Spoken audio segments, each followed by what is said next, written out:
Good morning, Michaela. Good morning. How are you? I'm doing great. Where are you calling from? Littleton. Sweet. We got a local. Hey, sometimes our presenters are from other parts of the country, so it's great. Oh, cool. Yeah. Nope, not from a different country. How'd you hear about 1 Million Cups? I've presented before. You do look familiar as Yeah. with you. We've chatted before. Yeah, because somebody reached out to me to present again. So I was like, Yes. cool. Awesome. Do you want to practice sharing your screen? Let me make you a co-host, actually. That's the first. Okie dokie. Yeah, let me. Let's give it a shot. Excuse me. Okay. I think I'm just gonna do a pretty simple one. Okay, hang on. Let's see.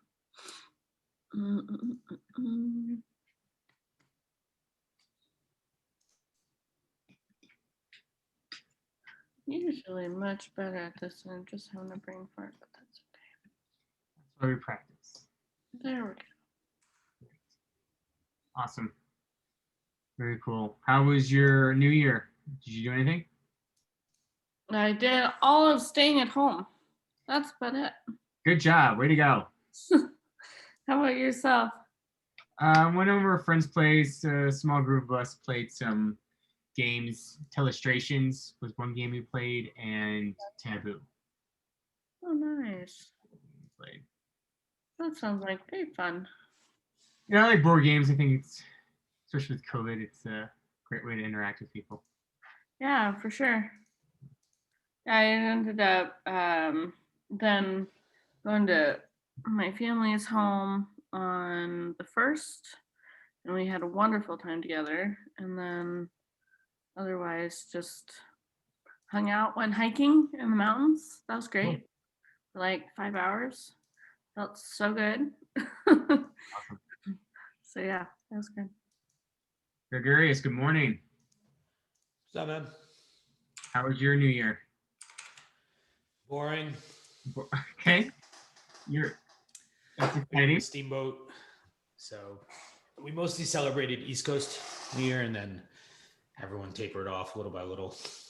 Yeah, the event I was at, it was the same thing. Like we played the board games, we were having a great time, and then midnight came around, people were like passed out sleeping. It's like, I guess. Yeah, I mean, especially with parents, like you're not used to being up. Yeah. And maybe we should.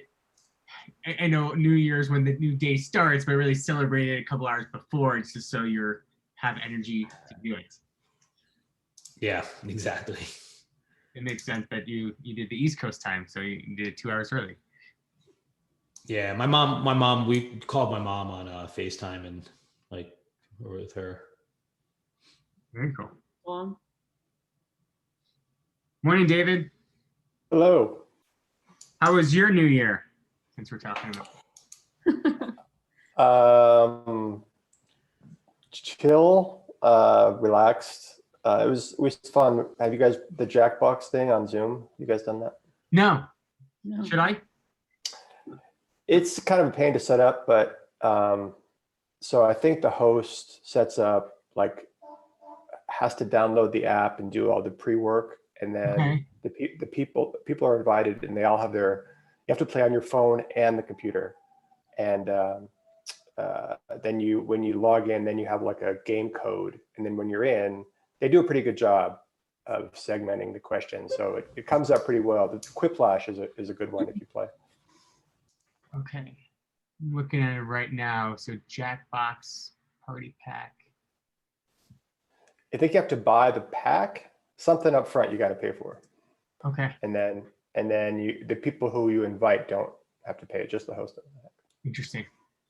And this is a variety of different games. And what was the type of game you played? Quiplash. It's like a fill in the blank, like Cards Against Humanity. Have you guys played that? Yeah. Yeah, something like that. Oh, that's cool. You know, I've been hearing about new Zoom integrations. What was it, like Slide? Anybody heard about or ladders or Ali was telling me about it. No, I need to be more descriptive. Not very helpful. We're trying. Yeah. We're trying to be supportive. My company, for our holiday party, we did a Zoom call and then used a trivia app, and so it wasn't really integrated with Zoom at all. But the idea is everybody had to download the app, but then once you're in the code, the group code that we had for our trivia game, everybody got to interact, and then there was a whole leaderboard, and it was pretty cool. So there are ways to have fun with groups of people on Zoom. I was Very- told to play bingo, is what I was told to play. I have never been a fan of bingo, I have to say. It can be entertaining. I think bingo helps when the host is having a lot of fun with it Mhm. and interacting. If it's just the host is just calling numbers, I think that could be kind of boring. But if there's some funness to it, and fun fact about me, I used to call bingo. Segue. I used to work on a cruise ship, and on a cruise ship, they have bingo every day, and I would have to host it. So I came up with a lot of bingo lingo. Oh wow, you probably did. Come with the lingo, Nick. Come on. Let's see. Have been I don't know, before and after, and then I would come up with like some silly phrase. B9 was like the tumor one. B8, don't fall off the ship, and B8. That was a good one. That's terrific. Yeah, whole list. It was. I'm sure everybody loved you for doing all that. Oh my gosh. I'm sure they're like, oh man, he's so cool. Yeah, that was a highlight. But I tried to let that go, but it's okay. I brought it back. It's fine. I've done drag queen bingo at like a bar. I'm trying to remember some of the phrases that they used, but they were all like, it was like forbidden bingo. So they're all very double entendre-y. Definitely. Did you do that here in Denver, Maureen? Yeah, there was a place down on Santa Fe. I forget the name of the bar now, but yeah, it was like a sports bar that does drag queen bingo on Wednesdays or something like that. Did the host have a pink mohawk? Yes. Mm-hmm. I have been to his as well. They do it like different spots throughout the week. Monday they do one in Cap Hill. I went to a couple times. But yeah, that one's fun because he makes it fun and has some really fun phrases and Yeah. some exciting prizes as well. Yes. Did you win any prizes at all, Maureen? I did not. No. I don't have much bingo luck, I'm afraid. It's just a numbers game. Literally. It is. Literally. I'm sorry, is bingo luck a thing? I luck. mean, I'm sure there are some senior citizens out there who would think so. You know what I mean? The lucky ones. That's true. I believe in that. There's some people that just have good luck that comes their way. And you find that they just keep on winning things. You're like, how do you keep on doing this? They're like, I don't know. Yeah. I'm just alive. I don't know. Yeah. I have luck with other things, but not with bingo. Morning, Brad. I can figure out how to unmute. I'll say good morning. Good morning. How are you? Doing great. I'm going to make you a co-host so you can practice sharing your screen. Brad, are you in Colorado Springs? I am in Denver, actually. Oh, you are? Okay, for some reason the mountains threw me off for a minute. What can I Oh, yeah. Well, this is just a background picture, but you can see there's the city. Got it. Yep, now I see. I just had to move the head. I appreciate you all letting me join the call this morning. I'm a last minute stand-in, but hopefully I can sure I can work my way through this, and you know, glad to be a part of this. Hi, Gio. Good morning. I haven't seen you in ages. Good morning. Good morning. How are you? Good. Good. Now, are you're 1 Million Cups, Colorado Springs? Is that right? Nope, No? I'm in Denver. Okay. Okay. I thought I recognized you from Colorado Springs. Yep, I had presented down there. I lived Okay. down there for a long time, but yeah, Okay. Denver.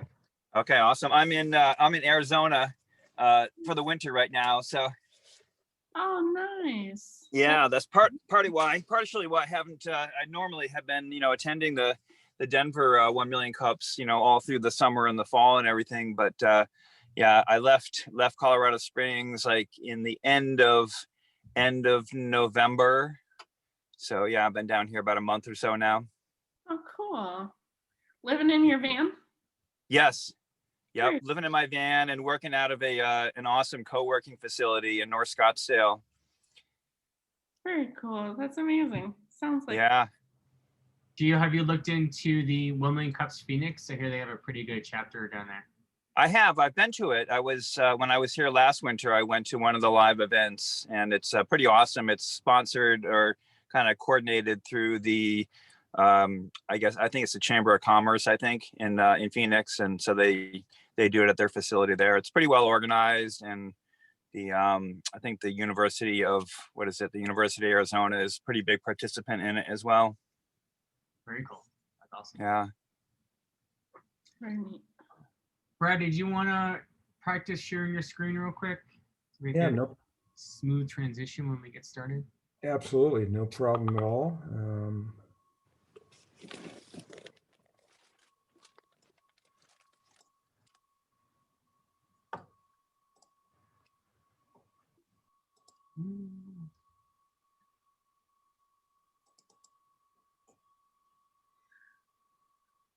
And you pronounce it as Greetly, is that correctly?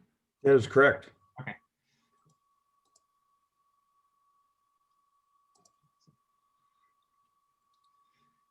All right, I see it. That works. Great. We'll get started here in about a minute. Let some people join.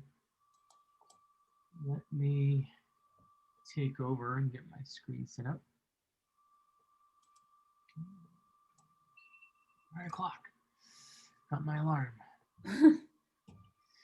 Very organized. I love it. Gotta start on time.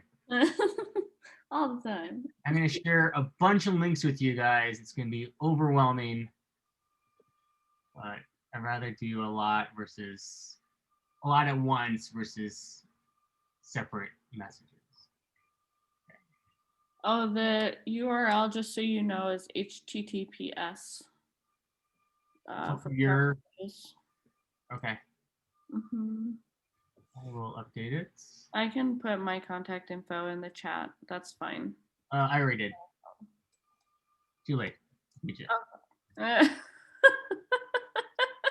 Michaela, you lose. Got it. All right. We are going to get started. Just some housekeeping. Please mute yourself when you're not speaking. During the Q&A, use the raise hand button to ask a question. You're welcome to use the chat feature during the meeting to share links with other members. And also, if you want, you can change your name in Zoom. Hit the top right corner of your square. You can get an update to maybe your first name, job title, or first name company, so we can get to know each other a little bit better. Let's get started. 1 Million Cups is a weekly educational program developed by the Koaches Foundation. Over the years, we've added more cities, creates a great energy here to see what's happening across the country. What I've learned from other entrepreneurs is very, very valuable. Sitting in a room with other people that have ideas too, it helps people to really think, you know what? My idea is worth something. It's worth pursuing. It's worth going after. Even if it looks like a challenge, I should still go out and try to do it. Well, welcome. My name is Nick Campion. I'll be your MC today. I sent my LinkedIn link if you want to add me. I'd love to connect. You guys are my Hollywood squares. So thanks for joining us this week. About 1 Million Cups Denver, we meet every Wednesday at 9 a.m. via Zoom. We do virtual coffee or tea in every meeting. Here's my coffee cup. Show off your mug if you got one. We do 6-minute presentations, not pitches. We're here to connect, not network. After the presentations, we do about 15 to 20 minutes of audience feedback and questions. It's a great place for entrepreneurs to be vulnerable, open, and transparent. And we're here to discuss ideas, not people. By show of hands in the room, anybody new to 1 Million Cups this week? We got Brad. Awesome. Thanks for joining. I have a quick poll to send out.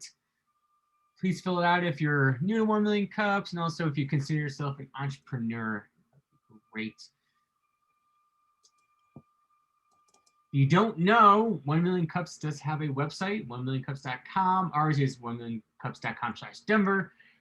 You go to the site, you'll see who's presenting each week. You can also sign up for our weekly email that we send out about who's presenting. We also have a LinkedIn group. I sent this link in the chat.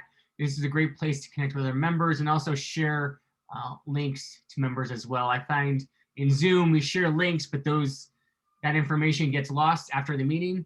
So instead of that, to prevent that from happening, you're welcome to use the LinkedIn group to share their information and also connect with other members.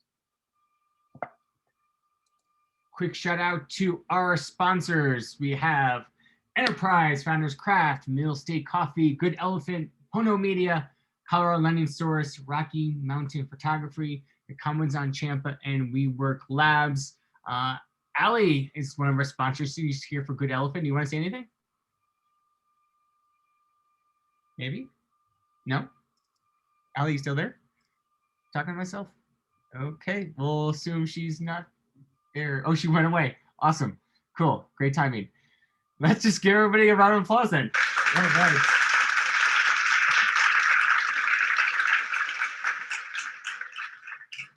Hey. Quick shout out to our org team, myself, Gregorius, Kevin, Carter, Ali. If you're interested in helping us out, we can use help finding more presenters or just getting more people to join our events. So if you're interested in joining, please reach out to one of us. We'd love to get you started. Now to some introductions. Looking for 3 volunteers to quickly introduce themselves. Name, what you do, how you heard about 1 Million Cups, maybe what you do over New Year's, anything you want to share. Any volunteers, or we're going to just call on people? Anybody want to introduce themselves? Perfect. I will call on some people. Let's start with Maureen. I know you were here last week, but let's do another introduction. Yes, hello. My name is Maureen. I am a media creator, content creator, freelance camera operator. And I found out about 1 Million Cups Denver through a friend who is going to be developing an app for me. I have an app idea, and one of these weeks, I'm sure I will present my idea to get feedback and stuff. It's very early stages, but yeah, that's basically it. Awesome. Thank you, Maureen. Looking forward to seeing your presentation in the future. Let's go with Ben. Do you want to introduce yourself? Hi, everybody. I've been to this meetup. I love this meetup. One of my favorite, 1 Million Cups. Okay, that's the plug. So my name is Ben. I'm creator of the Beanie Sleeper, beaniesleeper.com. It's a head wrap with a built-in contoured sleep mask that is being used for sleep. I just had some customers telling me they use it for their meditation. Also, I've had a few more customers tell me they're using it when they go camping, which I thought was awesome. And then, of course, my early adopters and my primary customer base are people who are going through chemotherapy, who want to feel a little more comfortable when they're actually going through the process, so they can cover their eyes, keep their head warm. It's a really good thing. So yeah, so that's me. I'm Ben, and that's Beanie Sleeper. Well, thanks, Ben.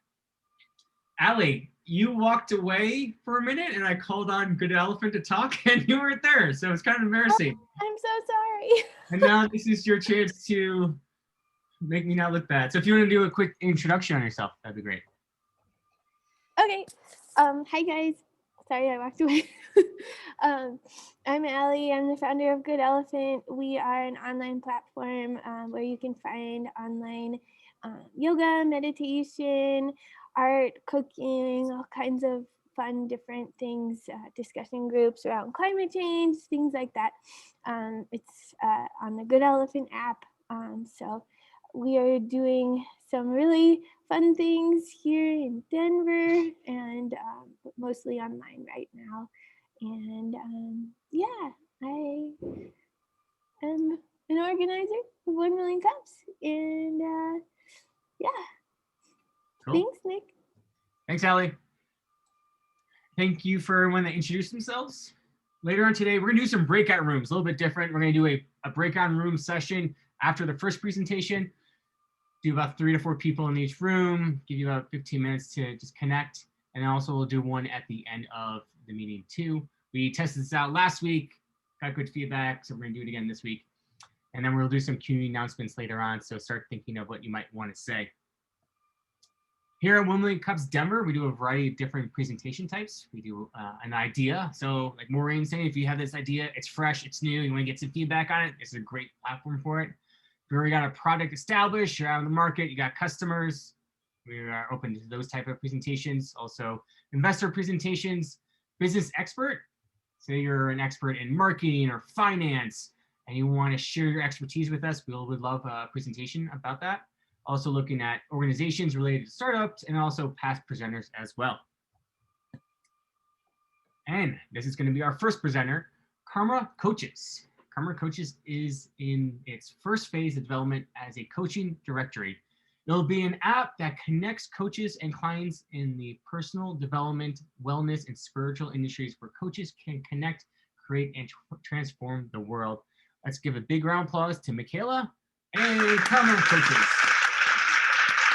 Thank you very much. Oh. I need to probably share my screen. I just realized that. Oops. Go for it. I started giggling at the hand clapping, and then I don't know what I need to do. I know, it's just a thing. What can I say? Okay, cool. I think we're all on the same page here now. So I'm Michaela, and obviously I own a company called Karma Koaches. I launched it August 1st of 2019. And within that, the goal and the aspiration has been to connect, create, and transform the world through coaching. And so originally it was connect coaches to coaches and coaches to clients. And that's still the goal and aspirations, connect coaches to coaches and coaches to clients. We've done a little bit more of a pivot here in the last year based on, for myself, I had originally thought that I was going to be doing all these speaking engagements, which I started doing in like January, February, March of last year. And then COVID happened. And then all of a sudden I went, oh, things have changed. And so instead I've based it mostly online and with partnering with companies. In about July, we ended up doing what we're calling a coach partner program, which is basically where a coach pays a membership fee. But then what we do is we provide coaching services to organizations and hire out the coaches to provide the coaching services. And so it provides it so that the coaches are making money. They don't necessarily have to work as much, but also given that we provide the coaching services, it helps with like an income basis for us, and also an income base for the coach themselves. So we have that. And then we also have our 2 other memberships, which are for our monthly mastermind, our book group, networking events, all of that. So from the standpoint of the last time I spoke here, I think it was October maybe of not this past year, but of 2019. and maybe it was August even. And so in that time frame, what I have learned is a whole lot, and the industry as a whole is a little bit different than what I anticipated. I had originally thought that connecting coaches and doing some of that like the communication was going to be there. And I ultimately found out that I need to have coaches that have a desire for clients and also have a desire to respond whenever we connect them to leads. And so, which kind of seems silly, but at the same time, I've learned a lot in this last year. And so there's been that, and then I guess the final piece has just been the fluctuation of membership. COVID has hit some coaches harder than others. And so there's a consistent question, I guess, sometimes on my side of like, okay, we're good. Okay, we're not. Okay, we're good. Okay, we're not. And that's also just a story of an entrepreneur. I've been an entrepreneur for a long enough time to know that that's just kind of the journey. And so, but within that, I'm just grateful to be here, grateful to share my like crazy wild journey, and to and have really enjoyed all that Karma Coaches has been able to create with other people, but also be able to create it so that it provides connection. So thank you. Michaela, do you have a slide deck of kind of your regular presentation just for people that haven't seen your? Yeah, I do. I just didn't have a desire to show it because it's just, I mean, I think it makes more sense to show the website if you guys are down for it. Yeah, just so for people that haven't connected with you before, get an idea of. Yeah, for sure. I am totally down. Okay, let me stop sharing for a minute. And then let me start sharing again. Yeah, I would love to. I don't know. I always do things a little different. You just never know what's going to happen with me. And just give us a quick summary on like the problem you're trying to solve and like your exact solution and your customers, so we just get a good overview of the business. Yeah, absolutely. So our customers are coaches and also corporations who would have a desire for coaching services. And so we partner with organizations to provide coaching services. And so within that, people can find their coach, and like if they want me to connect them with a coach, then I can do that. And then from a standpoint of coaches joining, then they can, go through our whole process on the backside of being able to join and be able to figure out if they want to be a coach partner or platinum or gold. And then they just kind of figure out from that standpoint what that looks like. And so for myself, I think the biggest piece that I would love introductions to are more corporations that have a desire for coaching. That would be absolutely fantastic. Just mostly because I think that it would be great to connect coaches, because then here I can show you. I'll show you the whole thing. I'd probably show you the back end if it weren't for everything else. So then, like, we have all of our coaches. Oh, and somebody doesn't have a picture. And then we just get the opportunity to connect all these coaches to clients. So that is what we're up to. Does that help? Yeah. Let's first start off with a round of applause. Okay.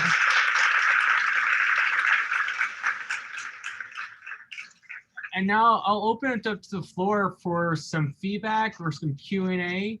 If you do have one of those two things, try and use the raise hand feature on Zoom. If not, wave at me and I'll call on you. Anybody have some feedback for Michaela or some questions at all? If not, I'll start off. And then I'll put my contact info here in the chat too, to get in touch with me through LinkedIn. So, for you, Michaela, to start off, what has been the biggest challenge in the last year for you? So a couple things. One has been COVID has definitely put a little bit of a hitch in things with just pivoting with what I was originally doing with the speaking and some of that, and then now not doing that. It's just created a change. The other piece has been really trying to figure out what it takes to inspire coaches to respond to leads. And what does it take for the communication to happen within that 24-hour time period? One of the challenges has been is that I have connected coaches to leads and then they don't respond. And I don't quite understand why, but you know, there you go. I saw Paul asked, what are the typical problems coaches solve for the clients? So currently we have life coaches, business coaches, and wellness coaches. So any of those, that's usually the problems that they solve. And so on the whole, within life coaching, it's usually people wanting to move forward. They feel stuck. With business, it's having a desire for the business growth piece, and then wellness is the physical body. Thanks, Paul. Let's move to Gio. You have some feedback or a question? Hey, Michaela. Hey, I've seen your presentation once before, and I got to applaud you on the grandness of the vision. I love it. I'm a coach myself in the media creation space for creating online courses and media creation itself. And so one of my questions, I got a couple of questions for you just to kind of, inspire thinking and all. Have you done kind of looking at other like existing models of organizations that have kind of already doing like what you're doing? How so? Can you provide a little bit more? Yeah, so one of the organizations that is the closest that, like, I have a friend of mine that works for, and she is a coach herself in the health and nutrition space, and she is a contractor, is kind of how it works for her, with the Center for Creative Leadership. And the Center for Creative Leadership, you probably know what they do. They do roughly what you're doing. Of course, they have their own business model, but because of the the like super solid ground that their leadership stands on, they're able to to open the doors into corporations and they do consulting and put on events that, like, my friend who's a wellness coach works within that when they do like a corporate training event, she comes in as one of those coaches. Yeah, so a couple of things. Number one is, yes, I have, and thank you for providing the information, because otherwise my brain was like, nope. The other piece, I think the direction that we are a little bit more focused on is more so how Numi has done their direction, how oh gosh, all of a sudden I'm forgetting their name. There's another coaching platform that they've also provided it so that and of course I can't think of it right this very second, but all I'd have to do is open up my internet and be able to know.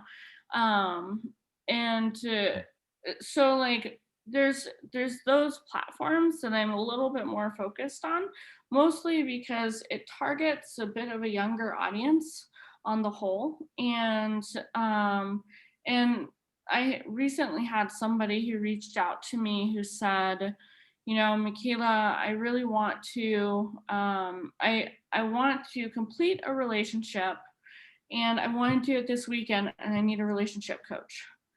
And so we had this conversation, and what ended up coming out of it was actually what she needed was a therapist. And so it was a conversation that I could actually direct her to the right person instead of doing the whole like circle of like, oh, we're going to connect you to a coach that will ultimately not be supportive, that will ultimately not create what it is that you want. But like it for us, we really are targeted towards a younger audience, that it's not just the it's not just those in business too, that there's just all different kinds of components. Does that answer your question? Yeah, a little bit. And it's more just kind of, like I said, kind of inspiring, the thinking process, because that's both what I get, as participant and also, as a presenter. And so the other I guess is kind of somewhat of a rhetorical question, but it seems like I've noticed a lot of people, coaching is really, growing industry, obviously, and it's exploding. But there's a problem that a lot of people who become coaches have difficulty solving. And I'm wondering if you know what that problem is, and if you how you might help people to solve that problem. What I've seen is the space of communication is a big one. And I've also seen the hang a shingle and then not know how to advertise themselves. And I've also seen a dynamic around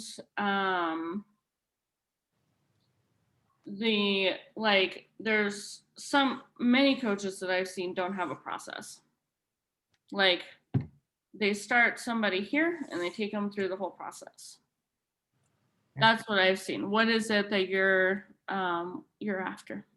The biggest problem that I've noticed that a lot of people go into coaching and then leave it is because they don't know how to enroll clients. And client enrollment, really doesn't happen online, is what I know in my experience, because it's hard to know if the person has enough information. So there's no enrollment process. And I know in my own practice, once I learned how to enroll clients, that's when I went from, very small income to very large income. And so that's, that was a problem that I had to solve.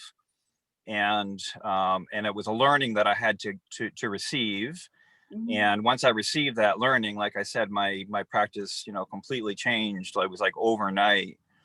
And so it would seem like that would be maybe one of the values that you would offer to people. I appreciate that. That would be great. Thanks, Gio. We're going to move on to Allie. Allie, what do you have to say? Hi, Michaela. That was awesome. I love the idea. I think there's so much potential for this, right? Like there's everyone and their sister is a coach, is a life coach. Right there. Yeah. So and my question is a little bit selfish because my company is kind of similar to yours, but we work more with like yoga and meditation teachers and stuff like that. And so right now we're in this process of figuring out a repeatable, scalable process for growing both sides of our platform, because we're trying to get the community members and the teachers to come on. So I'm just wondering what's your strategy for growing the platform? Be persistent. Like that is, I have always been the squeaky wheel, and I've always been the one who just drives people crazy until they say yes. And like in my previous business, I had all kinds of potential partnerships that I finally figured out how to create that. I previously owned a pet sitting and dog walking company. And I sold that a couple years ago. And in the process of that, what I learned was that there's the people that like want the business, but then there's the people who get the business. And the people who get the business are the ones that continuously call all the time to say, hey.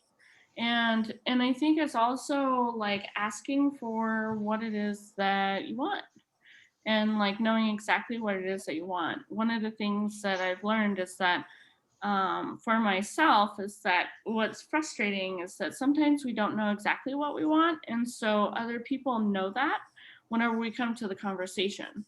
And at least that's been my own experience. And then whenever that happens, I go, well, of course I know what I want. Of course I'm very clear on what I want.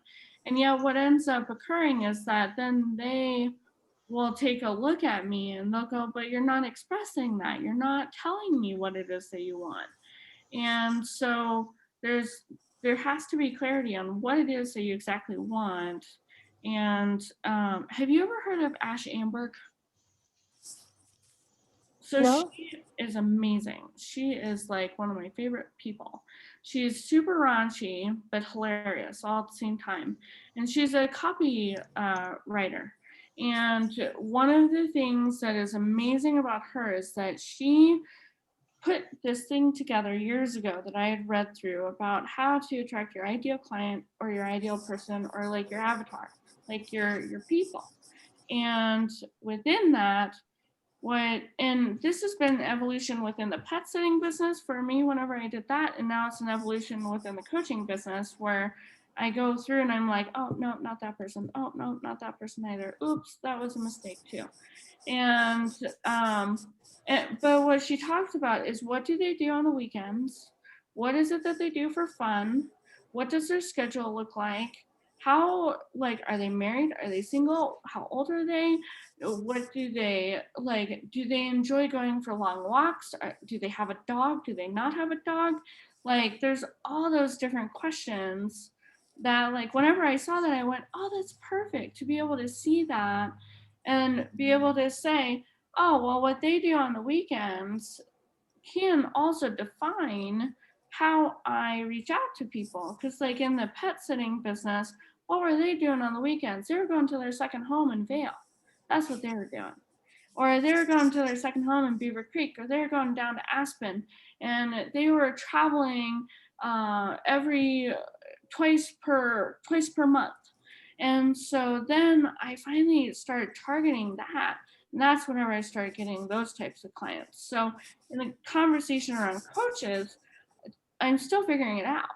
I'm still trying to figure out like that exact science, because there's some pieces where we have very new coaches that are coming on board, and that's great, but they're not the types of coaches that I would necessarily have them be a coach partner to connect with them to the corporations. So there's that balance, and then we've got other coaches who have been in business for 20 or 30 years. So there's that constant, I feel like I juggle a lot. Is what Cool. I think. Thank you. Yeah. And so is your goal to scale this to be really big, or is it like, because I'm wondering about your vetting process for the coaches and how that's scalable and whether or not that's your goal. Yeah. Michaela, to jump in, if you can keep this answer down really short. So move on. Sorry. Sorry. I like to give long answers. I know that. It's the thing. Yes to scale, yes to grow, and vetting has been through 3 references, checking their background, and like I literally call them. That's what I do. Okay. And do a little interview with them. Okay. Yep, absolutely. Cool. Thank you. Yeah, thank you. All right. What I want to do is I want to ask you the final question, which is, what as a community can we do for you? Introductions to coaches that have a primary focus on communication. That is a big thing. And that's number 1. Number 2 is to connect with tech companies that are in need of coaching services. That's okay.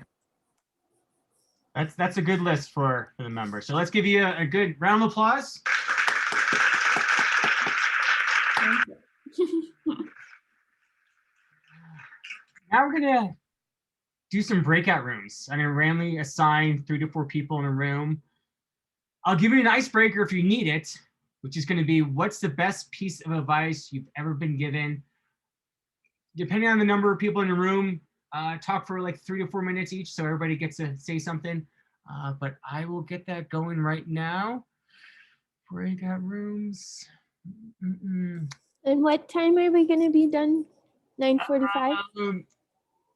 Let me get this started, but I'll give you about overall 12 minutes. I'll send messages to the room, but if right now it's like 35, so like it's gonna be I think around like 45. Let me get this. So we got 15 people, so let's do. And Nick, just to also ask too, is there a second presenter today? Yes, there is. Okay, very cool. I just got a little late, so I'm gonna miss that. No worries. Okay, let's create these rooms. Yeah, thanks guys for bearing with us. This is a new thing that we're trying out, doing some fun breakout rooms in between the presenters so that, we can all kind of get to know each other a little better. Love it, love it. Okay.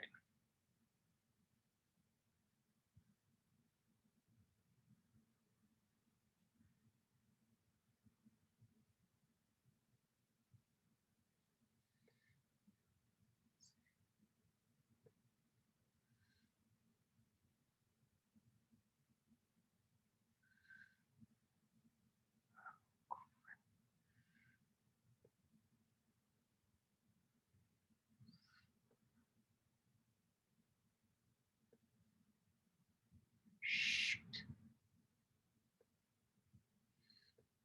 How do I not? Oh well.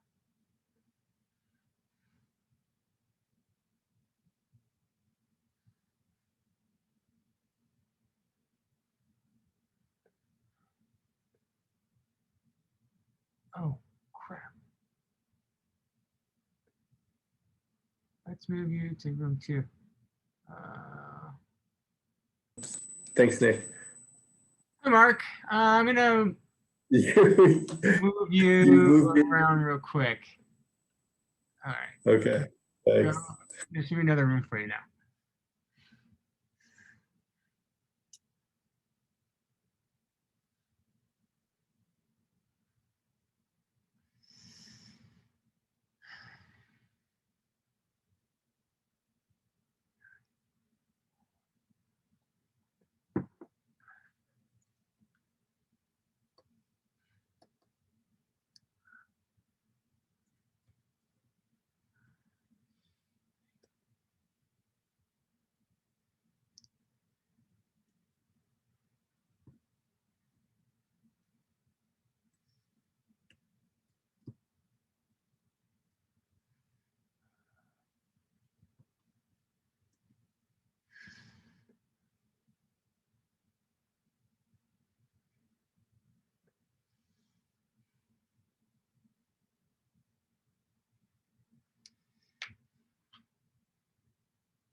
So weird, dude.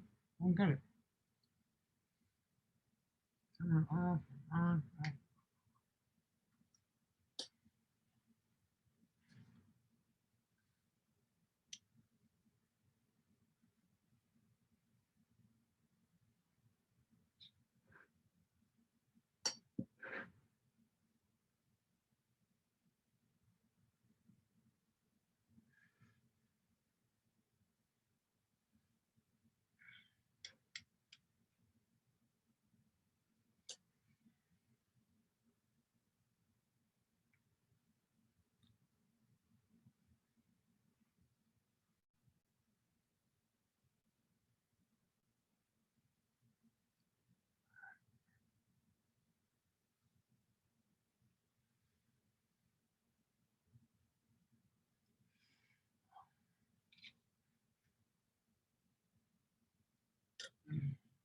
Gosh, man. I didn't even work.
wanted to do the main room.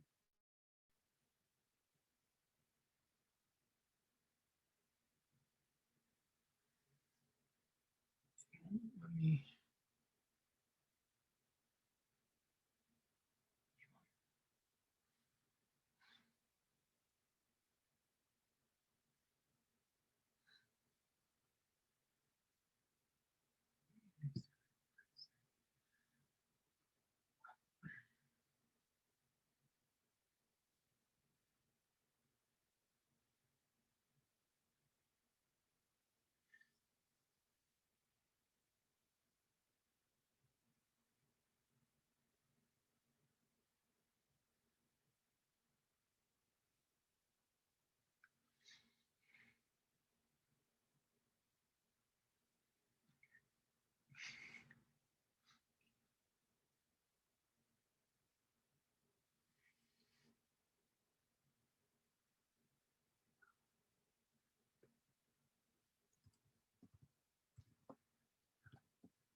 All right. Welcome back, everybody.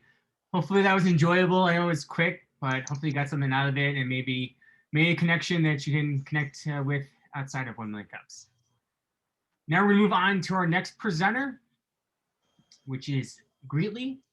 Greetly is the only customizable and touchless visitor management system. Greetly's digital receptionist app manages visiting customers, vendors, interview candidates, deliveries, schedules entries and exits, and more. Let's give a big round of applause to Brad. And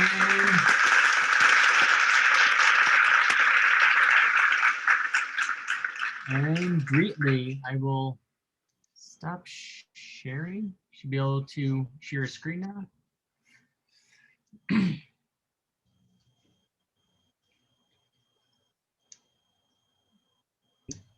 Can you see my screen all right? I have half the presentation, the other half is your desktop. Is that what you want to see? For sure was? Yeah, there should be, it should look like a phone and like an iPad over here. Yeah, okay. I wasn't sure if you want your PowerPoint slides up.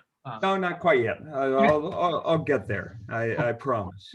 Okay. I don't want to bore you all with the, the founder of our company prepared the slideshow. So I decided that, I mean, since I get to do it myself, I get to do it my way. No, thank you very much for having me. And first of all, this is like a one-stop shopping for me. Coaching, meditation, and a beanie sleeper is really all I need to get through life. So thank you. Thank you for including me here. Greetly, I thought I'd start by just showing you what Greetly is. So you see my iPhone that's here, and my on the left side is Apple Records, which is our client's studios. So if we want to do a check-in, this is just on the most basic level what Greetly has been. You could tap on the iPad. You could pick what you wanted to pick here. So if I were to pick solicitor's check-in here, and we have Eric Clapton as a solicitor because he wants to come play the guitar with the Beatles at Apple Studios.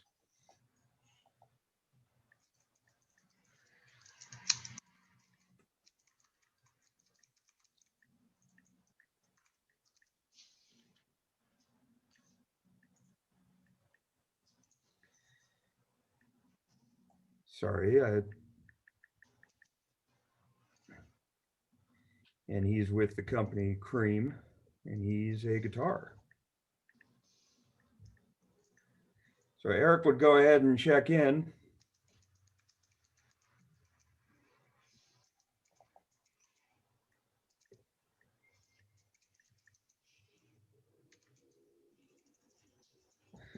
Take a photo of Eric. You can have an agreement that they can sign. So this has been used before as a COVID agreement. I'm using this as a solicitor understands that they should not be here soliciting anymore, and please don't come back anytime soon. You can sign that.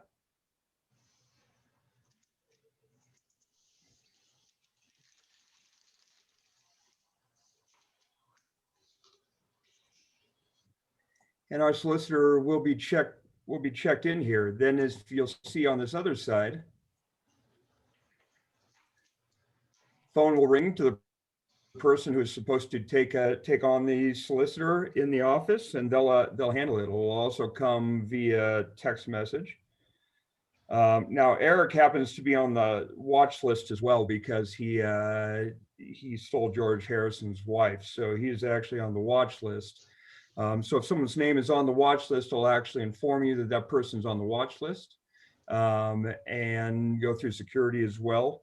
But it also will notify the person when it's just a regular check-in of what they're doing. So that's what Greetly basically has been to this point, is a check-in software. If you look here on the screen and you see the scan code down in the left corner, one of the things that we've done in the COVID world is we've created a QR code that if I am to take my screen, and hopefully you can see on my phone on the left side, we have a QR code here and it becomes a completely hands-free check-in. So I could do a hands-free, I could do a food delivery, check on my employee that I'm delivering my food to, and the information will come through. The person will be there. The person will be there to collect we'll wait out there to give the food, and the phone is ringing again, as you see up top, and is going to call the person whose food came in and tell them that it's there. So that's what Greetly has been to this point. Greetly is evolving right now. And in our evolution, we have realized that there's definitely a need in our current problem to solve. We've been very successful with what we've done, but we found that there is new things to solve. And what we're finding is more and more companies are needing security. More and more companies are needing the ability to know not only that someone's checking in, but that their workplace is secure when they are checking in. So we've gone down the route working alongside with the U.S. Air Force, actually, of military grade security and check-in. People are entering these workplaces, they're moving around the workplace. It's vital for productivity, but it creates a massive security risk. Our product, so the product protects the personnel, it protects the assets, and it gives insights into the visitor and the best experience possible. The insights is really a big piece of what Greetly is as well. It's very important to understand who's coming and when they're leaving, etc. So this automates the process. Someone checks in, it tracks the visitor's activity, can tell you where they're moving and where they're moving from, and throughout their visit until their departure. Our latest version of Greetly includes background and credential checks. It's personal authentication.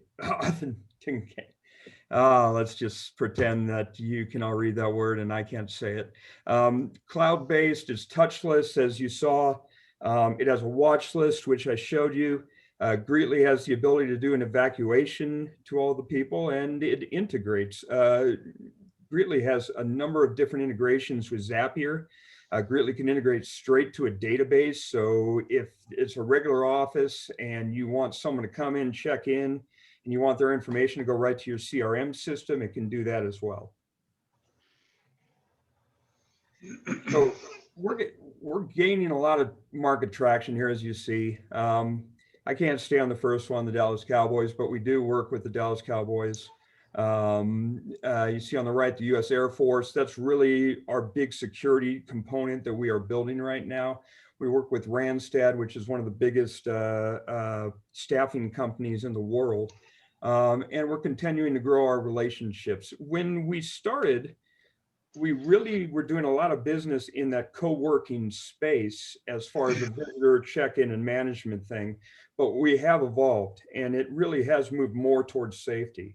Another thing you should know is that Greetly has partnered with a company that does temperature scanning. So you have the ability to come in, check in, have the person's temperature scanned, and if their temperature is within a range that is reasonable, they are allowed to check in. If not, they're not allowed to check in. So we're innovating, and this COVID has really helped us innovate and take our project to a new level in a new area.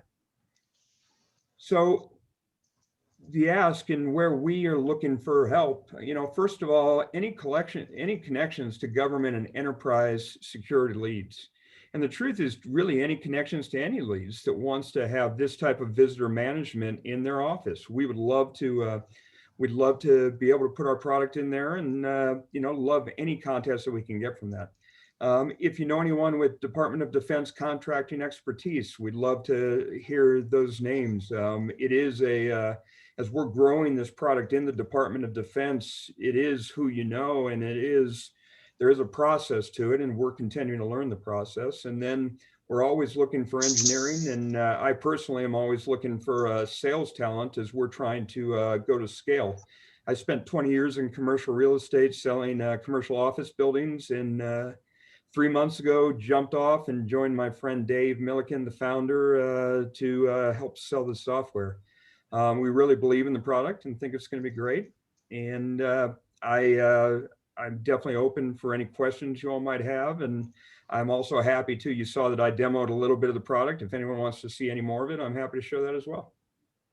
Before we get into Q&A, let's give Brad a round of applause.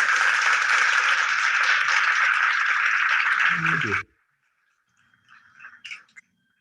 Now I'll open up to the floor for any questions or feedback for Brad. Let's see, Allie is the first one. Go ahead, Allie. Hi, Brad. Again. Hello. Brad was in my breakout room. We're old buddies now. Yeah, we're old No friends now. Big a deal. Yeah. I have a friend who's building an app that also involves hardware. And so I'm really interested in what challenges you guys have had with building the software side and providing the hardware as part of your product.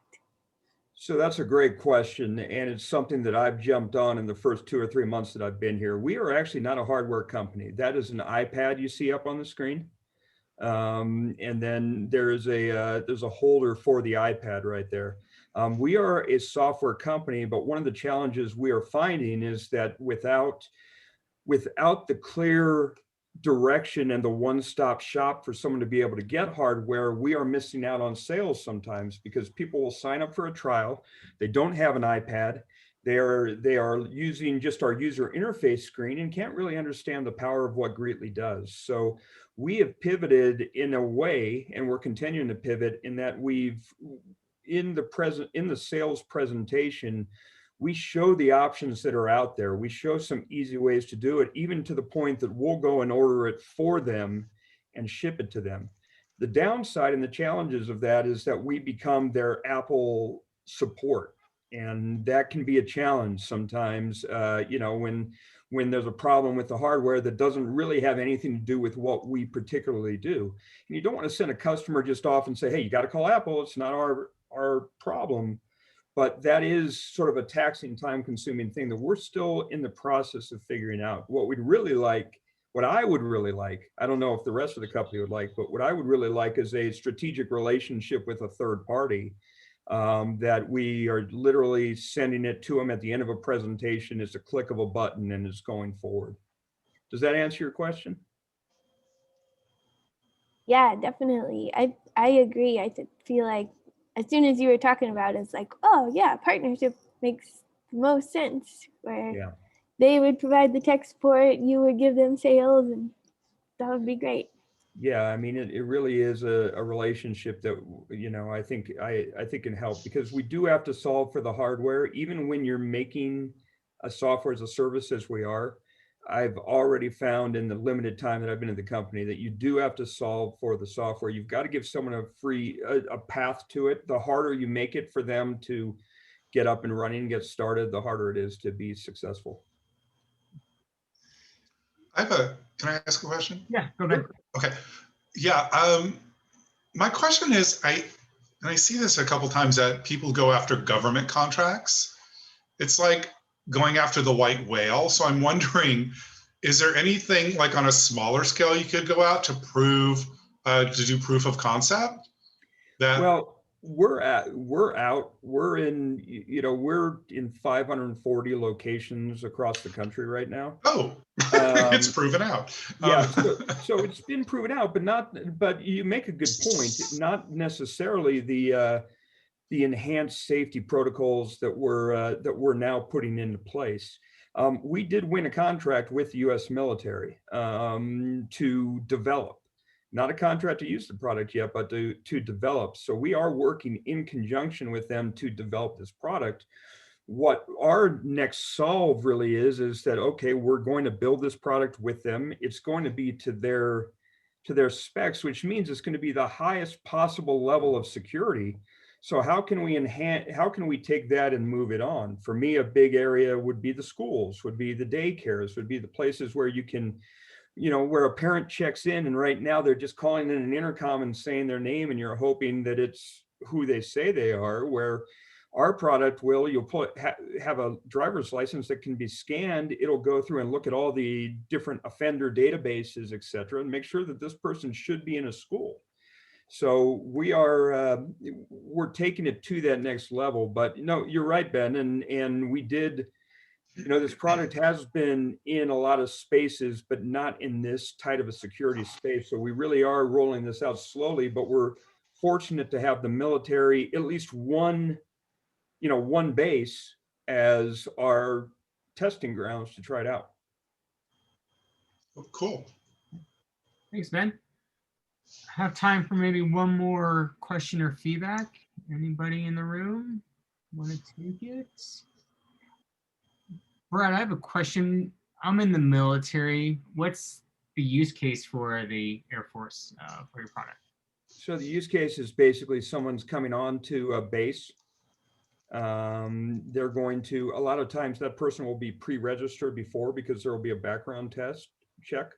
They'll come on to base. The person will show their ID and their credentials and put their credentials in. The software will verify that that is the person who is supposed to be there, and will let them on the base, give them a pass, etc. Awesome. Well, Brad, final question. I know you mentioned before, but summarize what as a community can we do for you?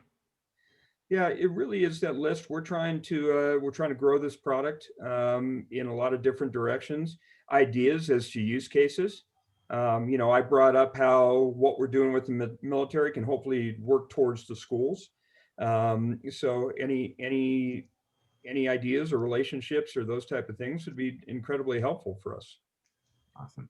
Well, let's give Brad and Greeley a round of applause. I do love the name, though, by the way, I have to say it. Oh, thank you. I wish I could say it was my idea. Yeah, but it's hard to believe that you got it. It's such a compelling, not that you got it, but it's so simple that you think it would have been taken already, but that's awesome. Yeah, it's interesting because we are planning on, we're considering in the more secure grade one, having a separate product name for the more secure one, because Greeley doesn't really give the power of how secure the product is. But yeah, I love the name. In my 2 months, it's been a very easy product to sell, that's for sure. Are you in hotels yet? Not yet, but it's an idea for sure. Sorry, Nick. It's okay. I like the excitement, Ben. Awesome, but we gotta move on. Any quick community announcements at all? Anybody have anything they want to share? Going once, twice. Hey, Brad, can you share your email in the chat? Yeah, absolutely.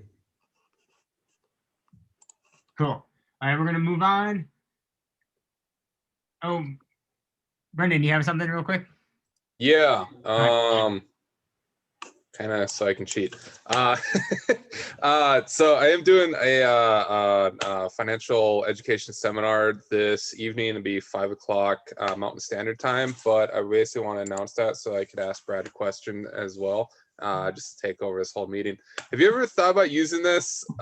This is going to sound weird, but advertising towards prison systems was something that's kind of bounced in my head when you mentioned the military and hotels. Military and hotels is basically a prison. I promise I'll give you credit for it. No, that's a great idea. The sale to the counties and the government can be challenging. So, but that's a great use case. So thank you for the idea. Yeah. All right. Great feedback. Moving on, 1 Million Cups Denver is our website. This is where you can apply to present. Also get the information about today's presenters. Also love if you guys invite someone new to next week's meeting. If that happens, we go from 15 to 30 attendees. So I really challenge everyone, if you know someone that would be interested in 1 Million Cups and are free on Wednesdays at 9, please invite them. We'd love to expand our audience. Quick reminder, everybody here is awesome. Keep on being awesome. You're awesome for coming here each week. I really appreciate it. I do post these meetings on YouTube. If you want to go back and watch them for some reason, they are there. And if you love the breakout rooms, I'm going to do another breakout room for people that want to hang out. I'll do maybe 12 minutes. icebreaker question. What's your favorite item you bought this year? If you don't want to do the breakout room, just kind of head out, but I'll set up another breakout room. You can interact with who's in your room for 12 minutes or so, and then we'll meet next week. Awesome. Cool. Let's do it. Sorry for running over time, but I think it worked out today. And I'm just gonna recreate. Let's do 4. Thanks, everybody. I got a skedaddle. Have Thanks, a good everyone. Wednesday. You. 2. Right.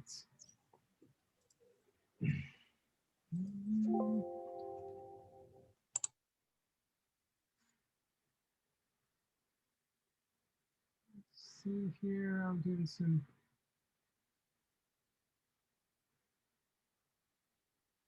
Let's move it to room 3. Let's move it to room 2.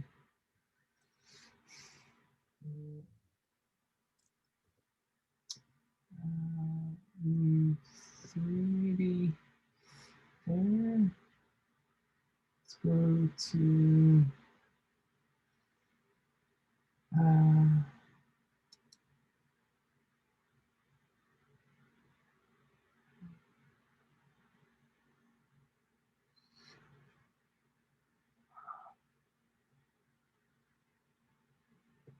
let's go with room 4 real quick.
Not people moving. Okay. Thanks, Brad. Can't hear you, but that's okay. Thank you very much. I appreciate you letting us present today. Definitely. Yeah. Hope you got something out of it. Oh, absolutely. Definitely. Have a great day. Definitely. See you, Brad.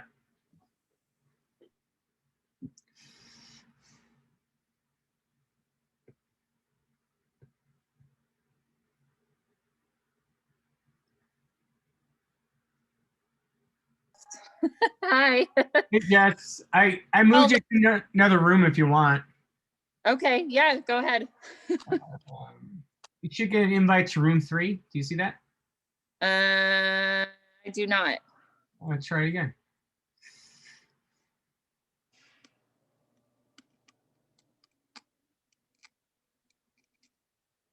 How about now? No?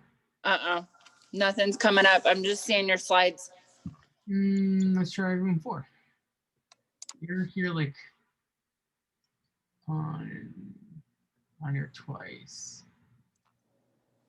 That's weird.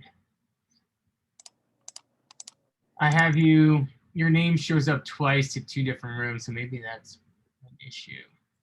That's funny. Oh, wow. How was your new year, Jess? It was good. I'm really glad that 2020 is over. It was a really crappy year for me. Sorry to hear that, but hopefully 2021 is going to be Well, a good. I think for me, Nick, I think I'm just happy to be employed again. Cause like I worked for GameWorks Denver, I think I told you, and like I was literally unemployed for like 8 months. And I had like the city of Aurora help me pay my rent and everything, but it was just 2020 was just a crap year. Like I still couldn't even believe that we're in this situation. And so it was just like, when I finally got hired, I was really happy, but then it's just like, the challenge I have this year is filling the space, but I will tell you, I did just sell my first office. So that's great. And got my first hot desk a couple weeks ago. So I'm hoping that things are going to pick up. But like when I was in the middle of you guys doing, I think the second guy was presenting, I had a tour. He came in, and then because I told him I couldn't give him 24/7 access because we're right next to Office Depot. I can't let people in here at all hours of the night because you just don't know, we've got a store full of stuff. Yeah. He cut the tour short and left. I was like, he's like, I'm going to do Office Evolution because they give me 24/7 access. I was like, okay, I've never had a tour have happen that way. All right. Like you would hope somebody wants boundaries of like when to work, versus like working all hours of the night. And like, that's the thing. Me and my boss were talking the other day about like, we wish we could give people 24/7 access, but we can't because it's part of Office Depot. The store is right next door. I can't do that because you just don't know. I can't trust that people aren't going to go out there and steal stuff. Yeah. So, I'm like, if this was just a regular co-working space, it wouldn't be a problem, but so because the co-working space has like no wall between Office no Depot? wall, but there's a door to go out into the store. So that door can't be like locked during. I don't think so. I mean, we could ask, but I don't know that, like, that's the thing. We'd have to like talk to like the alarm company and like see if that is something that we can make happen. And I just don't think that Office Depot is going to go for that. So, I mean, it sucks because I probably could have sold him something, but he's like, well, Office Evolution's cheaper. And, I get 24/7 access. I'm like, who like wants to spend that much time at work? But okay. Yeah. like you said, like, I feel like we're open long enough that people don't need to be here 24/7. Like we can open and allow people access at like 8 o'clock in the morning until 8 o'clock at night, Yeah. So I don't know. I'm feeling optimistic that things will turn around. It's just really challenging with COVID, but I'm trying really, really hard to like just stay positive. And the fact that I sold an office, we gave them a discounted rate. And so I had to really push for that because I was just like, I'm going to lose them to someone else. So, but it'll get there. It's just a matter of, as I was telling my boss, I was like, I've never been in a situation where we've been in like a worldwide pandemic where, I can't go out and visit people. I can't go out and like do sales calls. I can't do any of that, so it's challenging, but like, I told my boss, I said, I just hope that they realize that it's not going to happen overnight. Like we've got our first 2 and that's great. And hopefully it'll get easier. But like, there's a lot of people that actually are working from home and they like it, so not everyone's going to want to come and like use co-working space. Yeah, it's hard. Like I work from home, but I'm thinking about a co-working space in like Rhino area. It's close to me. Yeah, I mean, the guy that I just got this week,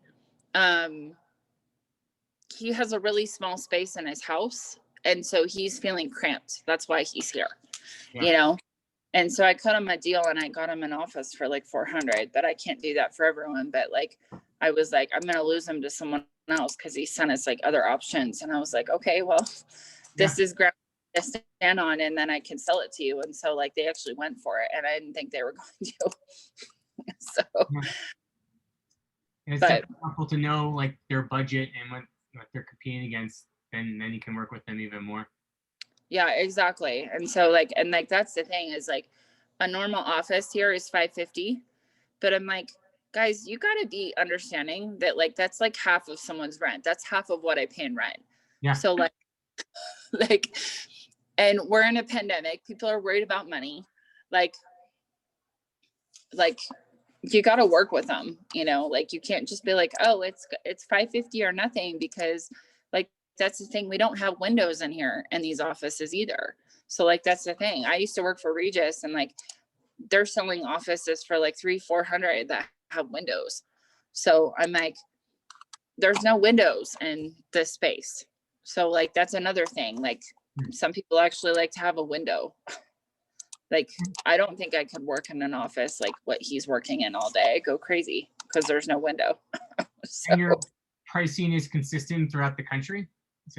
well, I think so, because I did some research a few weeks ago, because I told Shayna, I said, Leandra's got to be willing to drop the price sometimes. Like, you know, some revenue is better than no revenue, but I'm like, you know, I looked at like some of the other competitors, like Green Spaces and some of these other places, and like, you know, the pricing is like around like $400 to $500, but I'm like, we're in Westminster, we're not in downtown Denver, you know? Yeah.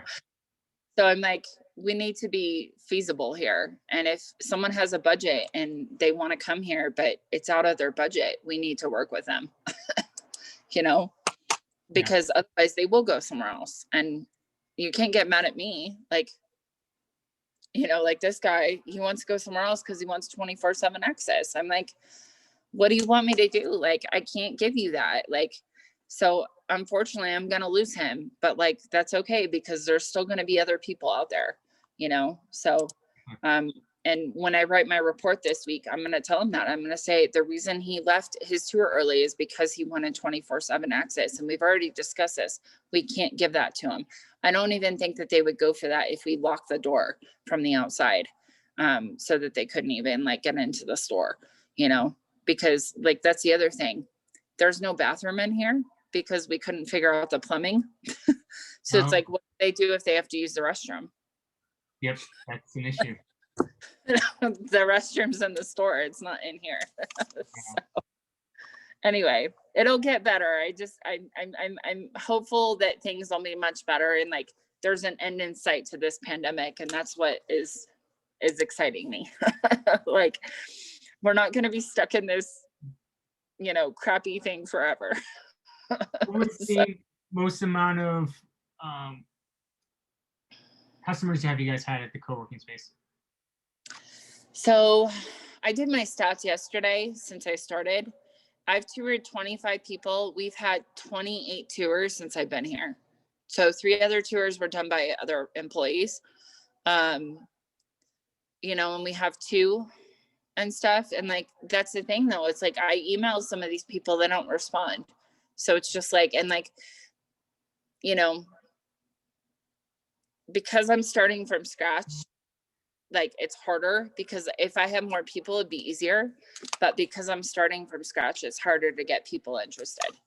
Definitely. And like, that's like the hardest thing is like, there's a lot of people that are interested in this space, but then I don't hear from them. They come and try it out and then they disappear. And so it's like, you know, I can only do what I can do, you know? So like, I'm trying, but like, at the same time, like, there's a lot of people that I talk to on the floor that they love their space at home. And then there's other people. This one guy I talked to when I first started, he's like, I spent 2 weeks in my basement after this COVID thing started and I wanted to pull my hair out. Yes. So, you know, not everyone is meant to like work at home because there's so many distractions. So yeah, I need a separation. I'm starting to realize, like, working in my room, my bedroom, and I need to separate my work from my life, and combining it doesn't feel good. Yeah. And like, that's the thing, like, they're saying that co-working is going to grow and it'll get better, especially after the pandemic, because you're going to have a lot of people that are going to give up their office suites and they're going to let people work from home, you know? And so, because they don't want to pay the high prices to like rent a whole office for their entire staff. So I have a feeling things will turn around, but it's like, and I told this to this other group that I'm part of, is like, the problem that I had is I was getting a ton of pressure when I started, and it was just like, they wanted it right now. And I was like, you guys hired me at like the end of November or beginning of November. Do you understand that you had the holiday? And on top of that, you had Christmas and you had Thanksgiving and you had a freaking worldwide pandemic. So it was like, no one was thinking about office space in November and December. Like, if they're going to do it, they're going to do it starting in January, you know, and even then it's still going to be a struggle because people are still freaked out, you know? So,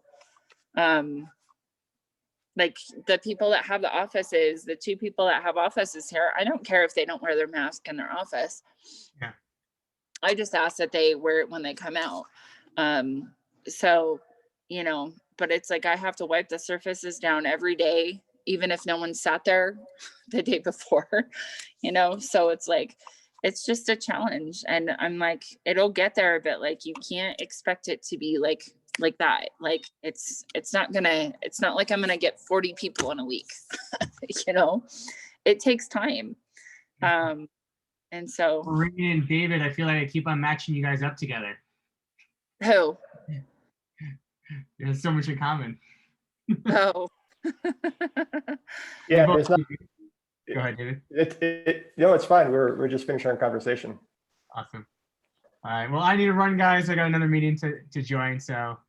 Okay. Well, nice to see you. Have a good day. Okay. All right. See you later. Bye. Later, everybody. Bye.